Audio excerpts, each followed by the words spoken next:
you go, honey. Remember when your son was a baby? There you go. Whoops. Well, now we can all come back to you. Good. Good. Let's have one more bite. All he has to do is sniff glue, paint, or a household cleaner to get high. That's a good one. After all, not all kids who do inhalants die. Not your kid. Inhalants are damaging somebody's. Talk to yours now. That young man that you just saw there is a young man we've been talking to, 16-year-old Brandon. He's joined here with his mom, Debbie. Debbie says that she is just at her wit's end. She's worried like so many other mothers across the nation because her son is getting involved in some gang activity. He's selling drugs. He's taking drugs. But he's also here because he does want to make a difference. I mean, I'm going to look at this as a positive trip to New York City, right, Brandon? Yeah. Brandon, you said to one of my producers that we as children, as you were talking, deal with consequences of what our parents do. And I guess that what you were telling us before the break is you also sometimes have to deal with the consequences of what mom and dad say. And when you learn that the father you thought was your dad up to the time you were 14 years old wasn't, maybe mom doesn't understand what that did to you. Can you tell her how it affected your life, that news? Talk to your mom. It hurt.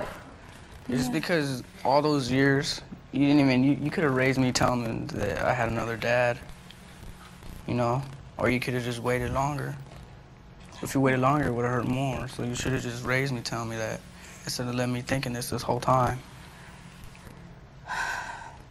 I know, but Brandon, I know that. I know that now. You know I know that now. I don't know what else to tell you. Is that we need to work on it, and that's why we're here to talk about it, and I hope that we get help, that you get help, and I get help, and your little brother, we all get help together after this. This is why we're here, you know? I mean, kids, those kids that took I can't believe it, 14 years old that took those pills, I mean, how young do we have to start, you know? Yeah. I know you didn't. I hope to God that you don't take things like that, things you don't even know what they are. I hope to God that this helps and that you stop. When we heard that story, Brandon, you know, from Woburn, Massachusetts, you've got mostly girls, 13 to 16 years old. Some of those girls had gone to that party, folks, with the Boys and Girls Club to celebrate just having made the cheerleading squad. Some of those kids were honor students. And the cops say they were dropping like flies after they took that muscle spasm suppressant. But when Debbie saw that, she worried about you. Could that happen to you? You know what crowd you hang in. Could mom be really for real in worrying that you might die? I don't know. She could. Yeah. Yes. Do you think that you won't die? Do you think that what you do is not going to make you die? Well, yeah. You're not as scared when you take it? Mm-mm. It's because I don't abuse speed, but weed, it ain't gonna kill me. Let me tell you something interesting about that story in Massachusetts. There were two kids who the authorities say would have been dead had the authorities not contacted their parents, knowing they had been at that same party, and said, go check your child. They wouldn't be here. And that's just because folks knew. So do you understand that kind of fear that mom may have? Do you want, you also said that you don't see a future for yourself. And I look at such a gorgeous young man and I just find that so hard to believe. Is that true? Yeah, now, before I thought I was gonna go to the Marines, but ain't got that much choice.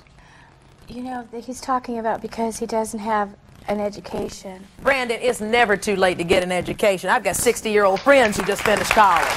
So it's never too late to do that.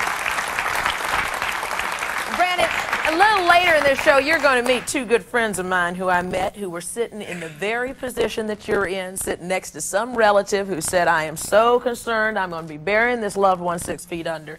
And I'm going to update you on what happened to them. They're going to talk to you just a little bit because I think that you do want to change, don't you? And I think it's real smart that you've identified what gave you the initial problem, and it does take therapy to get through that, and that's okay. That's okay. Also, when we get back, a woman who had to face high school graduation knowing that she had too something very difficult to face. She found out she was HIV positive. But first we're going to check in on Jackie and Jay, my buddies I just told you about, who talked about their drug use on our show last fall.